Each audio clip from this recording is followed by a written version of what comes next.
মুখ্যমন্ত্রীর শপথ গ্রহণে যে অনুষ্ঠানটা, সেখানে হিরণ চট্টোপাধ্যায়ের পুরনো স্ত্রীকে নয়, নতুন স্ত্রীকেই অগ্রাধিকার দেওয়া হয়েছে। আর ওদিকে হিরণ চট্টোপাধ্যায় আবার বলে ফেললেন যে দেব যত বড়ই সুপারস্টার হোক না কেন, কিন্তু কি বললেন তিনি, বেশ হিরণ চট্টোপাধ্যায়ের মন্তব্যগুলো বেশ জলঘোলা হয়েছে। মানে ওদিকে হিরণ চট্টোপাধ্যায়ের এরকম মন্তব্যে দেবদাকেই আবার অনেকে সমর্থন করছে যে দেবের নাম সবসময় নিতে হয় এমন বলে। কিন্তু হিরণ চট্টোপাধ্যায় ঠিক কি বললেন? তোমাদের মনে আছে যে হিরণ এবং দেবের মধ্যে যে একটা বিতর্ক তৈরি হয়েছিল প্রায় কয়েক বছর আগে, সেখানে কিন্তু বিতর্কের মধ্যে দিয়েও দেবদা জিতে গেছেন, হিরণ চট্টোপাধ্যায় হেরে গেছিলেন। তো হিরণ চট্টোপাধ্যায়ের সময়টা বেশ খারাপ যাচ্ছিল। হিরণ চট্টোপাধ্যায় দেখো আগে যে ছবিগুলো করেছিল, বেশ ভালো ভালো ছবি করেছিল, হিট হয়েছিল। নবাব নন্দিনী থেকে শুরু করে ভালোবাসা ভালোবাসা, মজনু ছবিগুলো বেশ ভালোই করেছে। তবে নতুন নায়ক উঠে আসাটাও দরকার। হিরণ অভিনয় খুব একটা খারাপ ছিল না। আজকে সে জিতেছে বলে কিন্তু আমি বলছি না, কোথাও গিয়ে সে ফিকে হয়ে যাচ্ছিল। আর আমাদের টলিউড ইন্ডাস্ট্রিতে তোমরা ভালো করে জানো যে কমার্শিয়াল সিনেমা কবে থেকে মুখ থুবড়ে পড়েছে। আমরা বারবার বলে এসেছি যে কমার্শিয়াল সিনেমা কেন হয় না। হিরণ চট্টোপাধ্যায় কোথাও গিয়ে বিজেপিতে যোগদানের পরেই কি ফিকে হয়ে যাচ্ছিলেন? তো আজকে হিরণ চট্টোপাধ্যায়ের কথাগুলো শুনলাম তো বেশ অবাক হয়ে গেলাম। হিরণ চট্টোপাধ্যায় কি বলছেন চলো আজকে আলোচনা করি। এবং একটা ছোট্ট রিকোয়েস্ট, আমাদের ইউটিউব চ্যানেলটাকে একটা সাবস্ক্রাইব করে দাও, ভিডিওটাকে একটা লাইক দাও, পুরো ভিডিওটা স্কিপ না করে তোমরা দেখো। দেখো, হিরণ চট্টোপাধ্যায় ব্যক্তিগত জীবনের ঝড় ঝাপটার মধ্যে দিয়েও গেছেন। বিতর্ক যে ভোট ব্যাংকে প্রভাব ফেলতে পারেনি সেটা প্রমাণ হয়ে গেল। তিনি বারাণসীর একটা মন্দিরে গিয়ে বিয়ে করেছেন ঋতিকা গিরিকে, পুরানো স্ত্রী অনিন্দিতা, তার অভিযোগ সে নাকি ডিভোর্স না দিয়ে বিয়ে করেছে। এমন অনেক মন্তব্য, অনেক জলঘোলা এফআইআর হিরণ চট্টোপাধ্যায়ের। বেশ অবসাদে ভুগছিলেন বলে মনে হয়, স্বাভাবিক যে এমনটা হলে কিন্তু এরকম হবেই। তিনি বড্ড রোষের মুখে পড়েছিলেন।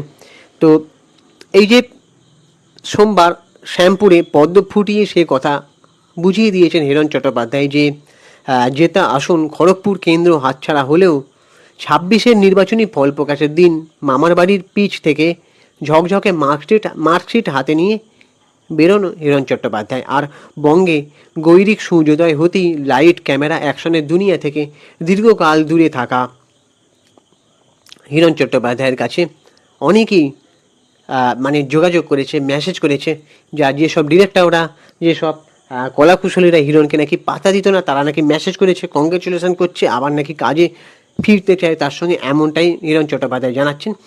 তিনি বলছেন যে বছর দুয়েক আগে, তিনি কি বলছেন দেখো, বছর দুয়েক আগে 24 সালের লোকসভা নির্বাচনের প্রচারে সাংবাদিকদের মুখোমুখি হয়ে দেব বলেছিলেন আমি না দাঁড়ালে হিরণ চাপমুক্ত হতো। ঘাটালের মানুষ ঠিক করে নিয়েছে কাকে ভোট দেবে। হিরণের সিনেমার ক্যারিয়ার শেষ, এখন টিকে আছে হেডলাইন আর রাজনীতির জন্য। এবার রাজ্যে 1.5 দশক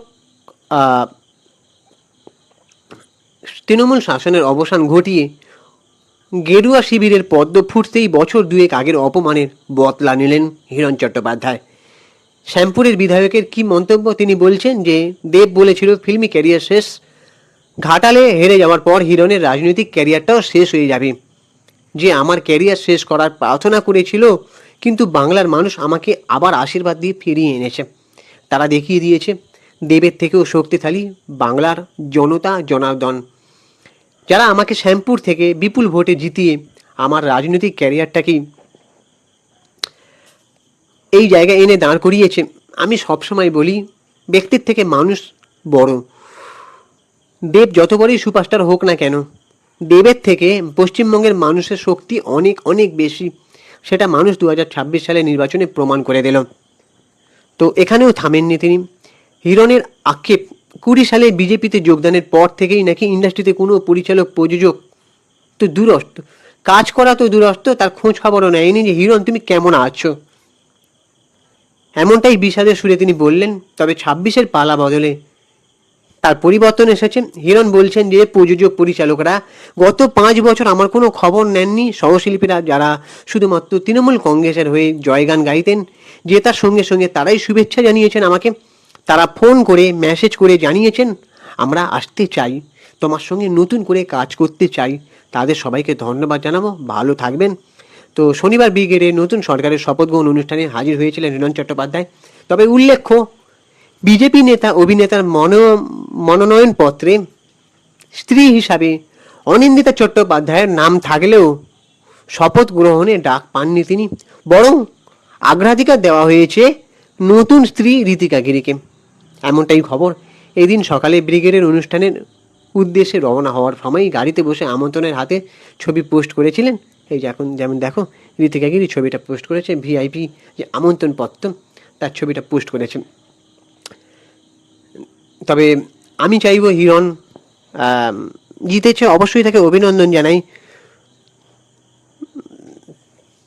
তিনি যে মানসিক অবসাদের মধ্যে ভুগছিলেন, তিনি যে একটা খারাপ সময়ের মধ্যে দিয়ে যাচ্ছিলেন, সেগুলো কাটিয়ে উঠুক, তিনি ছবি করার চেষ্টা করুক। সবাইকে তো আসতে হবে, আর ক্ষমতার বলে নয়, প্রতিভার ভিত্তিতে, মেধার ভিত্তিতে কাজ হোক। আর দেবদার সাথে, দেবদা যেহেতু টিএমসি করতে বলে বা সে হেরে গেছে বলে তার সঙ্গে যে শুধুমাত্র বিরোধিতাই থাকবে এমনটা যেন না হয়। সবাই মিলেমিশে কাজ করে এটাই চাই। আমি বারবার দেবদার বিরোধিতা করে এসেছি, কিছু মানে বিরোধিতা মানে কি, দেখো দেবদাকে অ্যাক্টর হিসেবে ভালো লাগে, সিনেমা ব্যক্তিত্ব হিসেবে ভালো লাগে, কিন্তু পলিটিশিয়ান হিসেবে নয়। যদিও হিরণ চট্টোপাধ্যায়কেও আমি পলিটিশিয়ান হিসেবে সাপোর্ট করছি তা নয়, কিন্তু মানুষ পরিবর্তন চেয়েছে, তার ওপরে কোনো কথা হয় না, তাই না? তবে আমি বলবো দেবদা, হিরণ, এদের যে একটা ভার্সেস খেলা চলছিল সেটা যেন আর না হয়। সবাই মিলেমিশে টলিউডে কাজ করুক। দেবদাও রাজনীতি ঝেড়ে ফেলে এবার একটু সিনেমা ইন্ডাস্ট্রিটাকে কীভাবে এগিয়ে নিয়ে যাওয়া যায়। আমার মনে হয় দেবদা রাজনীতিতে যে টাইমগুলো দিচ্ছিলেন সেই টাইমগুলো যদি এবারে সিনেমা ইন্ডাস্ট্রিতে দেন তাহলে মনে আরও ভালো হবে। তারপরে এখন তো ক্ষমতার অনেক পালাবদল ঘটেছে, স্বরূপ বিশ্বাস নেই, আশা করি ভালো হবে। এবার কি হয় তবে সময়ই বলবে। তবে হিরণ চট্টোপাধ্যায়ের এই যে জয়, হিরণ চট্টোপাধ্যায়কে নাকি দেবদা বলেছিল রাজনৈতিক ক্যারিয়ারটাও শেষ হয়ে যাবে, সেটা শেষ হয়নি, সে এখন সাকসেস পেয়েছে। এটা নিয়ে তোমাদের কি মত সেটাও জানাও।